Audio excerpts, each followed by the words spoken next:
Olá, vamos mergulhar hoje numa análise sobre o comércio exterior brasileiro em 2025.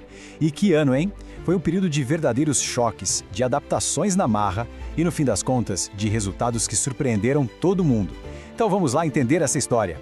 Para a gente entender o que aconteceu com o Brasil em 2025, primeiro a gente precisa olhar para fora. O cenário global estava um caos. Era um ano de pura incerteza, com as regras do jogo mudando a todo momento, e isso, claro, bateu em cheio aqui no Brasil. E se a gente pudesse resumir o maior desafio do ano em um único número? Seria este aqui, 40%. Uma porcentagem que surgiu do nada e virou o comércio brasileiro de cabeça para baixo.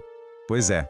Em agosto de 2025, o governo dos Estados Unidos, na época sob a gestão Trump, meteu uma tarifa de 40% nos produtos brasileiros. Esse tarifaço, como ficou conhecido, foi um golpe duro nos nossos exportadores e forçou todo mundo a repensar a estratégia. E rápido.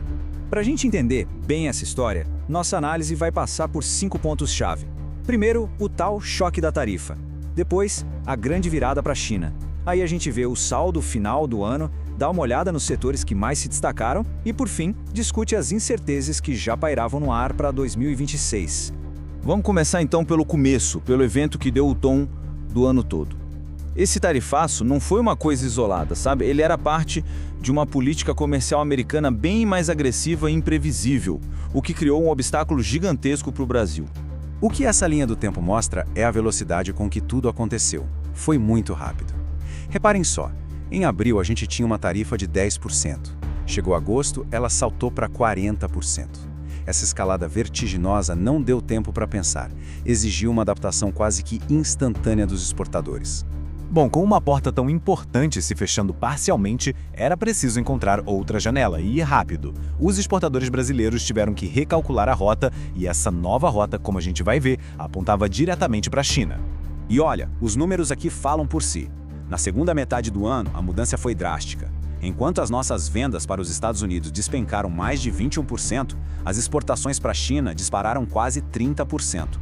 Foi um verdadeiro terremoto nos nossos fluxos comerciais.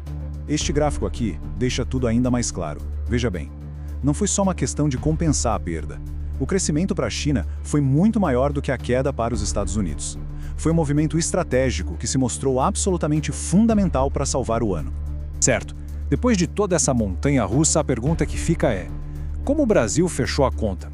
Qual foi o resultado final de um ano tão, mas tão complicado para o nosso comércio exterior? E a resposta é essa: 68,3 bilhões de dólares de superávit. Um resultado incrivelmente forte se a gente pensar em todos os perrengues do ano. Foi um número que, sinceramente, pegou muita gente de surpresa. A própria fonte desta análise, que é o IBRE, destaca isso. O resultado foi muito melhor do que a maioria dos analistas previa, inclusive eles mesmos. Ou seja, a capacidade brasileira de se adaptar superou até as projeções mais otimistas. Mas vamos olhar os detalhes dessa tabela. Apesar do número final ser forte, o superávit foi de 5,9 bilhões de dólares a menos do que em 2024. E a tabela explica o porquê. A maior parte dessa queda, claro, veio da relação com os Estados Unidos, um rombo de 7,5 bilhões. Mas olha que curioso, a relação com a Argentina melhorou, e muito. Somou 5 bilhões ao nosso saldo, o que ajudou a amortecer o impacto geral. Agora, vamos sair um pouco dos países e olhar para dentro de casa. Afinal, quais foram os setores da nossa economia que puxaram esse resultado para cima em 2025?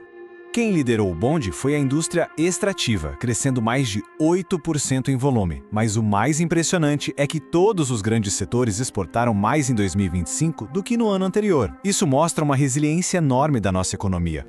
Agora, vamos virar a moeda e falar das importações, porque aqui a história fica bem mais complexa. O volume de compras do exterior cresceu bem pouquinho, bem menos que em 2024. E isso tem motivo. Importar no Brasil é uma verdadeira corrida de obstáculos. É uma burocracia sem fim, processos complicados e, o principal, juros nas alturas que tornam o financiamento de máquinas e insumos uma missão quase impossível. E ainda tem um paradoxo nisso tudo. Aquela mesma tarifa americana que barrou nossas exportações acabou, por um efeito colateral, barateando a importação de certos produtos deles para cá. Uma baita sinuca de bico. E quando parecia que 2025 tinha finalmente acabado, o ano de 2026 já começou trazendo novos desafios e oportunidades, mostrando que a calmaria ainda estava longe de chegar. Logo de cara, 3 eventos de peso já estavam mexendo no tabuleiro de 2026. Primeiro, o acordo histórico Mercosul-União Europeia, que, apesar de assinado, tem efeitos de longuíssimo prazo. Segundo, uma nova postura americana na região, a tal doutrina Don Roy, bem mais intervencionista e que gera bastante preocupação. E para completar, novas tarifas americanas, dessa vez mirando quem negocia com o Irã, trazendo de volta todo aquele clima de imprevisibilidade.